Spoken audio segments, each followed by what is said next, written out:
好啦，咁呢一種 package 咧，呢個咧就叫做買一第二個係30蚊 off，咁係針對一啲消費力冇咁強嘅客嘅。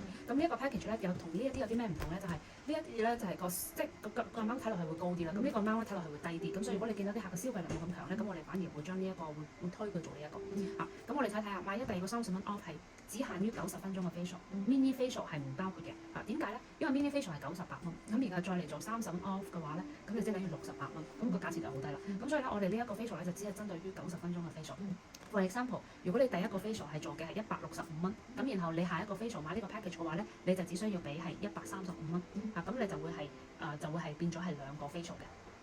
咁如果咁佢第一次就係俾2個 facial 嘅錢啦。係，呢個 good question，咁呢個就係我想講嘅。咁佢要幾時俾啊？嗱，佢係可以當日俾，又或者係如果佢當日唔俾嘅話咧，咁我哋前台就會再問佢，你有冇興趣再買啊？咁會再俾多7到10日個時間佢去考慮呢一個 package 嘅。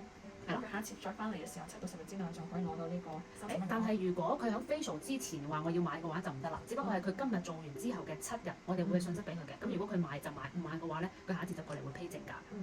咁呢一個咧就係係要當日要批錢啊，或者係做完 facial 嘅7日或者10日內，佢就要批晒錢㗎啦。咁就唔會話係佢下一次約 facial 之前再嚟去買，咁呢個就唔得㗎啦。